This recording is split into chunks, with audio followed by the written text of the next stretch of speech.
열왕기하 13장 14절에서부터 25절까지 영적 비밀 병기입니다. 여러분 지난 4월 28일이 무슨 날인지 아시는지 모르겠네요. 그날은 저희 가족 중에 생일도 아니었고 국경일도 아니었습니다. 그날은 아주 중요한 충무공 이순신 장군 탄신일이었어요. 4월 28일. 4월 28일. 제 달력에 항상 거기에 기록되어 있는데 어쨌든 방송에서 이날을 기념하려고 처음에 명량부터 영화가 만들어졌거든요. 명량, 노량, 그 다음에 이제 한산, 마지막 이제 세 번째 한산 용의 출연이 방송되었습니다. 여러분 만약에 장군님이 이 땅에 태어나지 않았다면 어땠을까 생각해 보신 적이 있나요? 아마 조선이란 나라는 없어졌을 거예요. 그리고 우리는 일본의 속국이 돼서 하지메 마시테 이렇게 일본말을 사용하면서 그랬잖아요. 우리 저기 일제강점기 때 다 그렇게 했거든요. 그러니까 그 전에 됐으면 말할 것도 없는 거죠. 그런데 이제 이 3대 대첩 중에 하나인 한산대첩, 이게 이제 임진왜란의 향방을 결정지은 그러한 아주 중요한 것이었다라고 합니다. 일본군은 1592년 8월 14일에 막 육로로 해갖고 막 거의 평양 점령을 했고, 한양을 점령했고, 그 다음 위로 막 승승장구해서 올라가는 길이었습니다. 그런데 한산 앞바다에 누가 있어요? 이순신 장군이 있다 보니까 보급로가 차단이 되는 거예요. 그래서 그 보급을 서해를 통해서 이렇게 돌아가지고 평양까지 하기 위해서 수륙 병진 작전을 세웁니다. 그래서 이제 와카자키, 아까 그 얼굴 나왔던 와카자키가 이끄는 정예의 함대가 거의 한 100여 척이 이렇게 이제 한산도에서 부산포에서 이렇게 한산도로 좀 움직였고, 나머지 또 병력들이 또 전주를 통해서 자수영까지, 그러니까 육지하고 바다에서 양면 공격을 한 거예요. 다행히 육지 쪽은 권율 장군이 좀 막았어요. 의병하고. 그래서 이제 이순신 장군이 이제 왜군을 이길 수 있는 그런 이제 기회가 됐는데, 이순신 장군께서 왜 하필이면 한산도 앞바다에 했을까? 거기 보면 견례량이라고 있거든요. 좁은 수로로 이렇게 올지게 이제 공격하기 좋은 상황인데 왜 하필이면 한산도냐?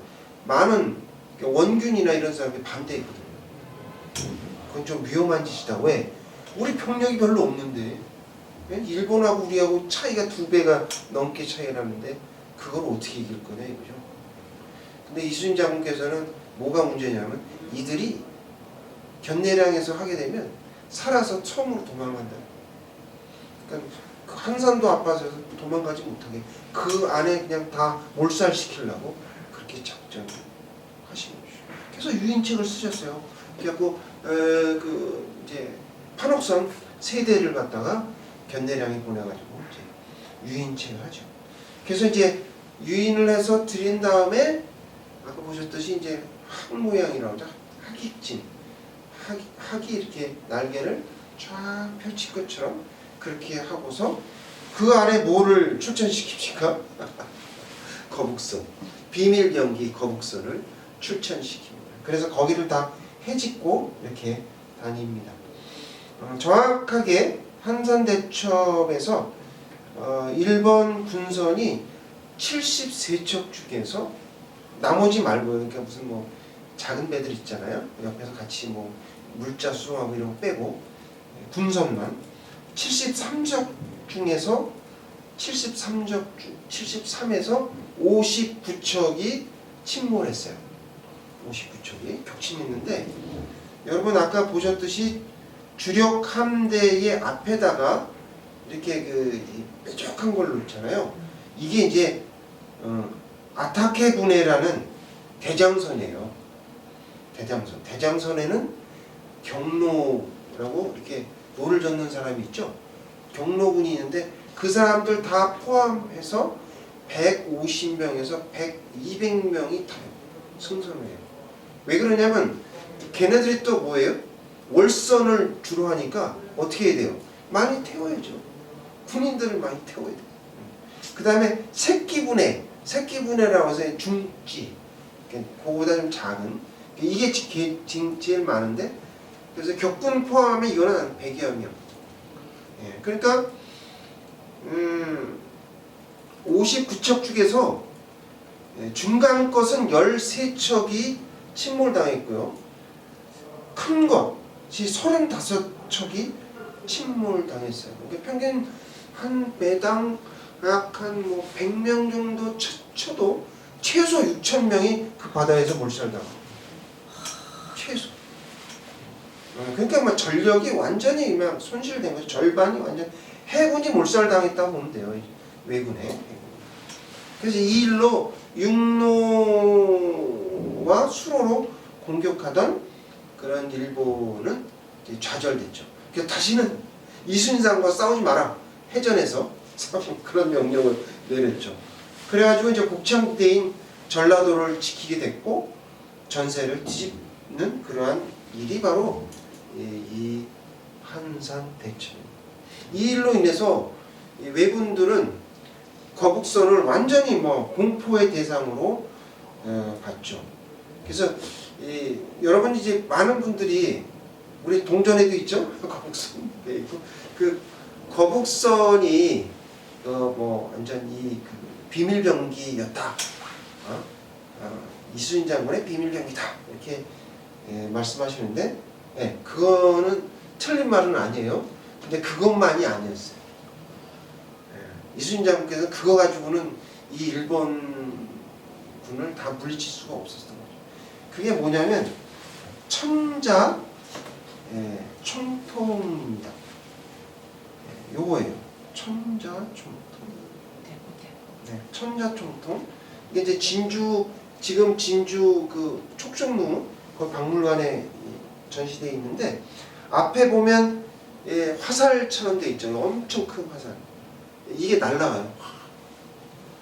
이 천자 총통은 이런 것을 날려서 그 일본의 배를 구멍을 뚫어서 침몰하게 하는 그런 역할을 담당했고요. 그 다음에 요거는 이제 국립박물관에 있는 건데 현자 총통이라고 해요. 이거보다 조금 작아요.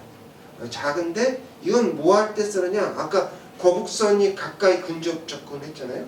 그러면서 이제 초림탄 내지는 시한폭탄이라고 해요. 이게 뭐냐면 비격진천외라는 건데 이 안에 막 뭐 저기 그 쇠 날카로운 거 파편을 집어넣고 시한폭탄, 시간이 딱 되면 폭발하는 거, 지금은 폭발 안 하더라도 그런 것들을 발명을 해가지고 썼다는 거예요. 이게 세 개가 완전히 그 하나의 그 이제 그 해서 이 시한폭탄이 귀신폭탄이라고 불렸대요.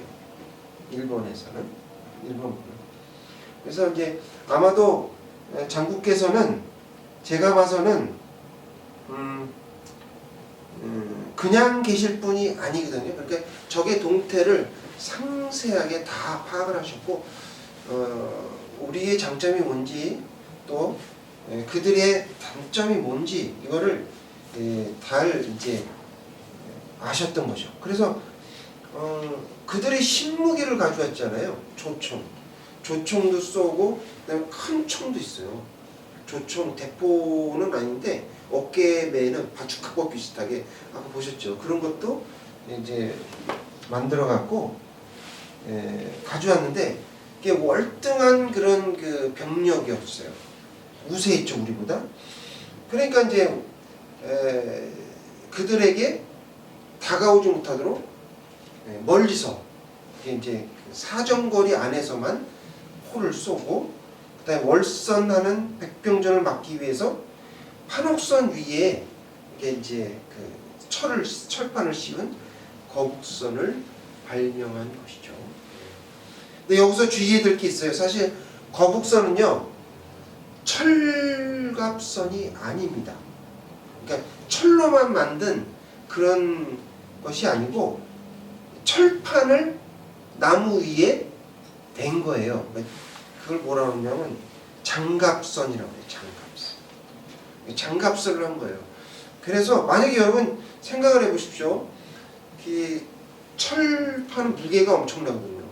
그러니까 거북선 안에서 그 있는 사람도 보통 그 담력 있으면 거의 못 있을걸요. 언제 침몰할지도 모르는데. 그리고 옆에 부분이 약하다고 했잖아요. 그 약한 부분에 구멍이 뚫리면 어떻게 돼요? 철갑선은 그냥 가라앉아 버려요. 무거우니까. 근데 이거는 그렇지가 않고 이게 이제 위에다 덧대 가지고 했기 때문에 그걸 방어할 수 있었고, 또 한 가지 중요한 게 뭐냐면 이 거북선이나 우리 판옥선은요, 오래된 소나무로 만들었어요. 소나무로 만들다 보니까 내구성이 강하고, 또 어떻게 되냐면 이렇게 뭐 못을 박은 게 아니고 이렇게 이어서 이렇게 짝 맞추는 것식으로 했기 때문에 만약에 한쪽이 떨어져 나가면 이게 물하고 작용을 해가지고 이렇게 붙어버리는 그런 역할을 했다는 거죠. 근데 왜군에게는 배는 어땠냐면 얇아요. 속도를 빨리 하고 이게 월선을 위주로 했기 때문에 얇고 삼나무로 제작을 했어요. 그러니까 아까 보셨듯이 충파 이렇게 하면 여기에 취약했어요. 여러분 명량해전에서 거북선이 없었죠. 판옥선 12척 갖고 대승을 거뒀는데, 그것도 바로 그 이 소나무로 만드는 판옥선 때문이었고, 나중에 보면 울돌목에 쇠고랑을 이렇게 철새라고 그러죠. 철새를 이제 바다에다가 설치해가지고 외선이 못 지나가도록 한 곳에 그냥 모이게 만들어서 거기서 울돌목에서 그냥 침몰하도록 그렇게 만든, 그게 바로 뭐예요? 그게 바로 비밀병기였다. 그러니까 이순신 장군께서는 비밀병기를 많이 준비하셨습니다. 다른 얘기죠. 자, 요즘 세계 어디를 봐도 부흥의 물결이 보이지를 않습니다. 그렇죠? 예전엔 뭐 어디서 뭐 성령의 웨일즈 또는 무슨 뭐 인도, 또 미국, 또 이런 일이 굉장히 많았어요. 우리나라는 뭐가 있었죠? 평양 대부흥회 이런 게 있었잖아요. 근데 지금은 유럽 교회 가보시면 텅텅 비었어요. 목회자가 없어요. 성도들은 나이 많으신 어르신들 한 10명도 안 되는 그런 교회들 많고요. 또 그것조차도 없어서 어떻게 해요? 카페로 운영하거나 박물관, 전시관으로 교회가 그렇게 이용하고 있죠. 그리고 여러분 뭐 예전에 아프리카 케냐에 보면 복음화율이 굉장히 높았어요. 50%가 넘었거든요. 근데 거기가 지금 어떤지 아세요? 모슬람이 들어왔어요. 그래가지고 지금 모슬람 세력이 어마어마하게, 그러니까 아마 오일머니죠. 오일머니로 이렇게 해가지고 지금 거기도 고전을 면치 못하고 있습니다. 일본은 어떤가요? 일본 마라토토코. 한국은 뭐 요새 기독교 인구가 한 18%밖에 안 돼요. 그리고 천주교 약 12%. 그럼 합해봤자 30%. 예전에는 그 높았었는데 그렇고. 그러니까 제가 봐도 영적으로 캄캄합니다. 캄캄해요. 그리고 동아시아나 이렇게 뭐 일본 말고 베트남 무슨 뭐 중국 이런 데 보세요. 거의 뭐죠? 인도네시아 이런 데 보면 다 저기 그 힌두교나 불교예요. 이슬람. 답답하죠? 답답합니다. 하나님은 얼마나 답답하시겠어요? 이런 상황입니다. 지금 뭐 예수님이 내일 재림하신다고 해도 하나도 이상하지 않을 그런 상황이 됐어요. 이럴 때 가장 필요한 것이 뭘까? 한번 생각해 봤어요. 그게 바로 하나님이 비밀병기가 아닐까. 왜요? 전세를 역전시켜야 되잖아요. 그러려면 비밀병기가 필요하지 않냐. 그럼 어떻게 해야 영적 비밀병기가 될 수 있을까? 오늘 본문을 통해서 우리에게 주시고자 하시는 하나님 말씀은 첫째, 구원의 화살이 되어야 합니다. 따라해 볼게요. 구원의 화살이 되어야 합니다. 하신 하나님의 말씀입니다. 17절 다 같이 함께 봉독하겠습니다. 이르되 동쪽 창문을 여소서 하여 곧 열매 엘리사가 이르되 소소서 하는지라. 곧 소매 엘리사가 이르되 이는 여호와를 위한 구원의 화살 곧 아람에 대한 구원의 화살이니 왕이 아람 사람을 멸절하도록 아벡에서 치리라 하니라. 아멘. 오늘 본문의 말씀은요, 엘리사가 죽기 전에 북이스라엘의 앞날을 예언한 매우 극적이고 상징적인 장면이 나옵니다.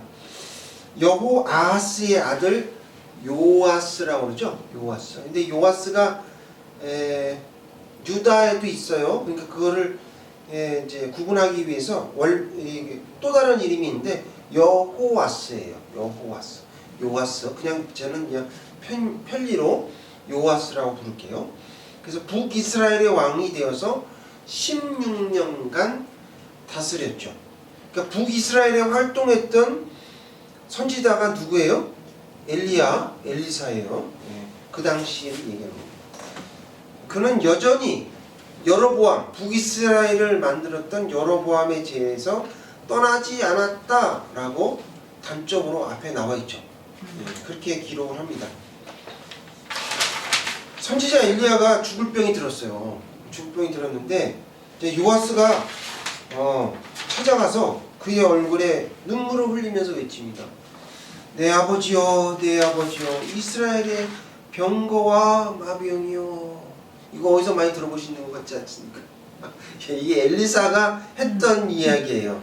엘리야한테.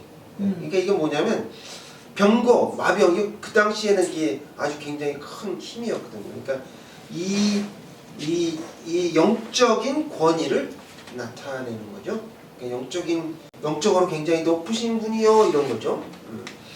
그래서 엘리사는 요아스에게 활과 화살을 가져오라고 합니다. 그래서 왕의 손 위에 그의 손을 얹고 동쪽을 향해 창문을 열고 거기에 화살을 쏴라, 이렇게 얘기를 합니다. 근데 이것은 엘리사는 이 화살은 여호와를 위한 구원의 화살이고 나중에 아람을 쳐볼 수 있는 구원의 화살이다라고 이렇게 선포를 했죠.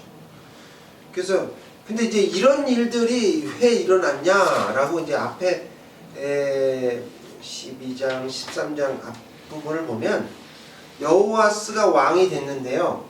여호아스가 우상을 섬겨요. 다른 건 다 잘했는데 우상을 섬기니까 하나님께서 여호와께서 아람 왕 누구요? 하사엘을 시켜가지고 북이스라엘을 쳐들어가게 하시죠. 그래서 이제 이스라엘을 학대하게 되는데 4절에서 나오죠. 요아스가 그 다음에 이제 왕위를 계승받았어요. 근데 남은 거는 거기 나와 있는데 뭐 병거가 몇 명 안 되고 군인도 한 10,000명인가? 그 정도밖에 안 나와 있다라고 성경에 기록을 합니다. 그러니까 이거 가지고는 아람을 이제 물리칠 수가 없으니까 어떻게 했어요? 맨발로 뛰어온 거죠. 왜요? 엘리사가 위독하다 보니까. 죽으면 도와줄 사람이 없잖아요. 그래서 달려온 거예요.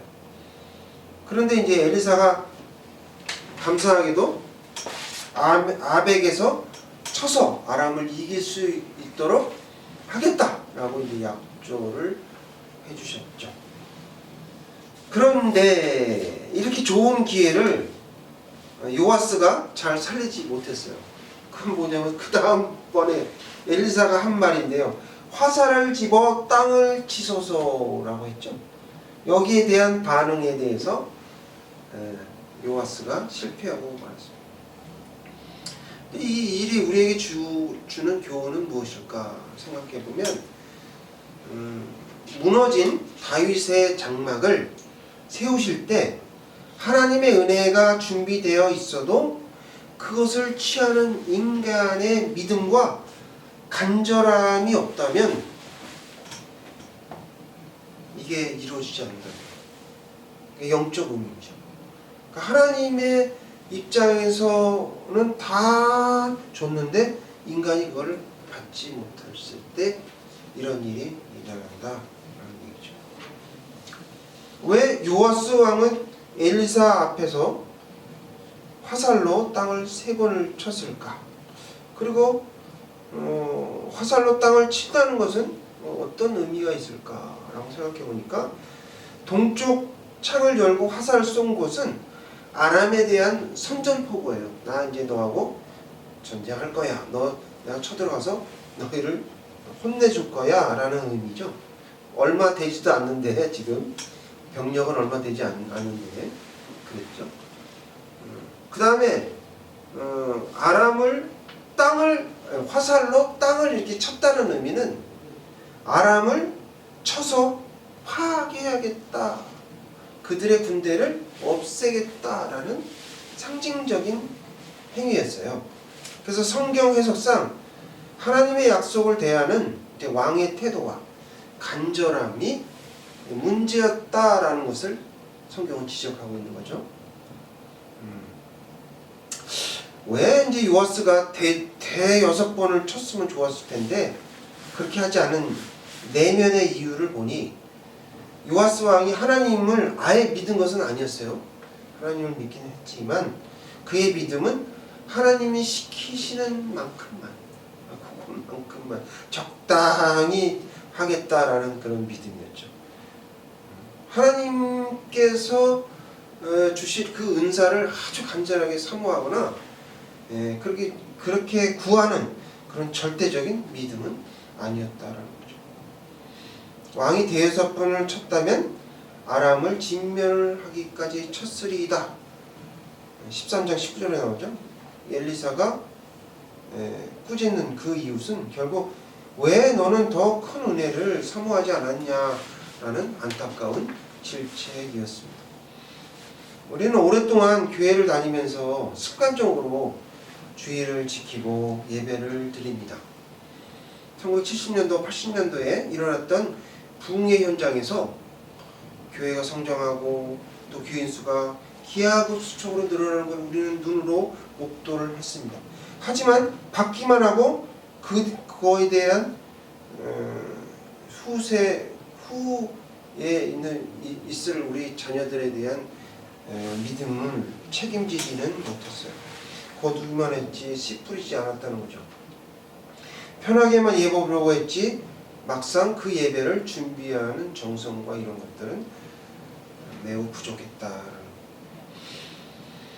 적당주의, 개인주의적인 중심적인 믿음에서 이제 빨리 희생과 공동체 중심으로 헌신하는 쪽으로 가야 되지 않을까, 늦기 전에 전환해야 되지 않을까라는 게 저의 생각입니다.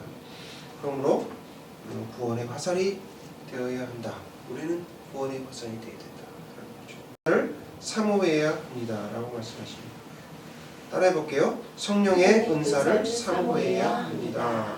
거룩하신 주님의 말씀입니다. 18절 찾아서 다 함께 봉독하겠습니다. 또 이르되 화살을 집으소서 곧 지금의 엘리사가 또 이스라엘 왕에게 이르되 땅을 치소서 하는지라 이에 3번 치고 그친지라. 네, 엘리사는 다시 화살을 집어서 땅을 치라고 명령합니다.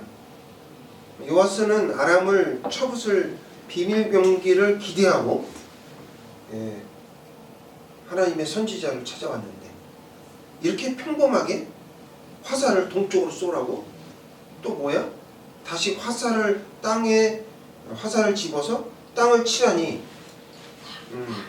좀 답답합니다. 이 보잘것없는 행위로 어떻게 그렇게 강력한 아람 군대를 물리칠 수 있을까?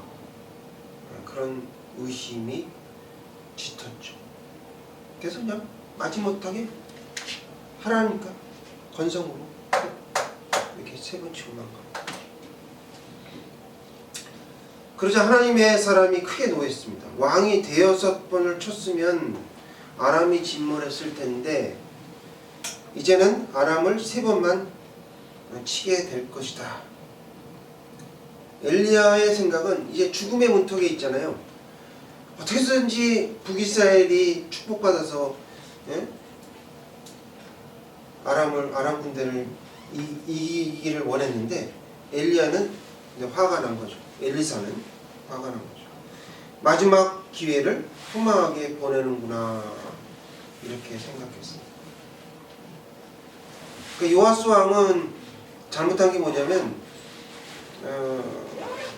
하나님의 약속을 전적으로 신뢰하지 못한 거예요. 형식적으로만 따라했을 뿐입니다. 그래서 결국 어떻게 돼요? 요아스는 아람 왕을 뒤에 보면 3번 이기죠. 예언대로 성경의 말씀 예언대로 3번 해서 승리를 해서 성읍을 되찾습니다. 그러나 그 후에 북이스라엘은 잠시 번영했다가 어떻게 돼요? 아수르에게 멸망당하고 말이에요. 북이스라엘이 먼저 멸망당했죠. 그러니까 이때 잘했으면 멸망당하지 않았을 뿐입니다. 여러분 이 일상의 무기 화살을 성령의 은사에 빗대어서 한번 생각해 볼 때 화살을 내려치듯이 때로는 아무 의미 없이 보이는 우리 주일 예배가 그 사모하고 순종으로 꾸준히 채워갈 때 어느 순간 핵융합이 터지듯이 그런 강력한 힘을 발휘하며 강력한 능력이 일어난다는 거예요. 치유의 능력이 일어난다. 그것을 믿으셔야 돼요. 예배가 아무것도 의미 없는 게 아니에요. 기도가 아무것도 의미 없는 게 아니에요. 헌금이 아무것도 의미 없는 게 아니라는 말이에요. 성령의 은사를 성경에서 보면 다양합니다. 제가 다 들어서 말씀드릴 수는 없는데 예언이나 가르치는 은사, 교사죠. 또 찬양도 있고 방언도 있어요. 타언, 방언도 섬김도 있고 구제도 그것도 성령의 은사입니다. 성령 세례 이게 다 은사죠. 저도 말씀에 맞는 것에 은사를 받은 거잖아요.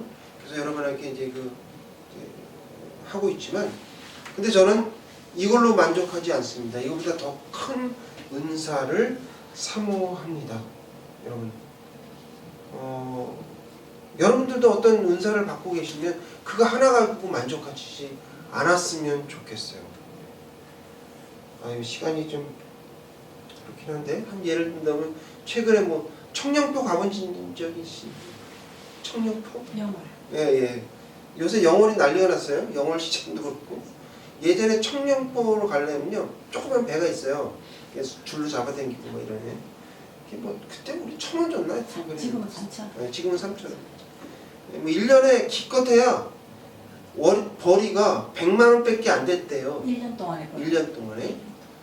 지금 어떤지 아세요? 얼마요? 3억. 네? 3억. 3억 번데 3억. 뱃사고. 그 줄을 서시오. 이렇게 줄 서서 건너간답니다. 그것도 한꺼번에 다 못하니까 시간별로 이렇게 하겠죠. 여러분들이 그런 이제 뱃사공이 되시라는 얘기. 천국 가는데 지금은 우리가 얼마 안 되는 사람이 있지만 이 엄청나게 몰려올 때가 있는 거예요. 아멘. 네. 진짜라니까요. 아니 누가 왕과 사는 남자? 그게 왕사람이 이렇게 천만과 함께 1,600만. 네, 그렇게 많이 될 줄 누가 알았냐고. 1,800만. 근데 그것뿐만 아니에요. 지금 뭐 예? 영월 시장이 난리가 나서 난리가. 사람들이 많이 오니까 차 주차할 데가 없어요. 주차할 때. 전병? 네. 그 유명한 전병. 이거 없어서 못 판대요. 물론 이게 이제 일시적으로 이제 나중에 사그러지겠지요. 그러나 이런 때가 온다는 겁니다. 그러니까 여러분 어떻게 해야 돼요? 후회해야죠. 어떻게 합니까? 성령의 은사를 구해야죠. 이게 모든 사역의 원동력이고 에너지거든요. 부흥의 시작이에요. 부흥을 시작하는 관문이에요. 그러니까 은혜를 여러분 중에 받은 것이 있으면 썩히지 마십시오.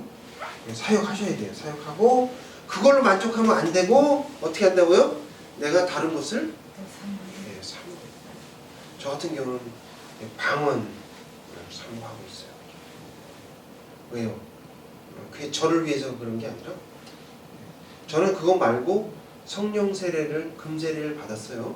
그러니까 여기 이렇게 신학교를 가고 이렇게 개척교회를 하죠.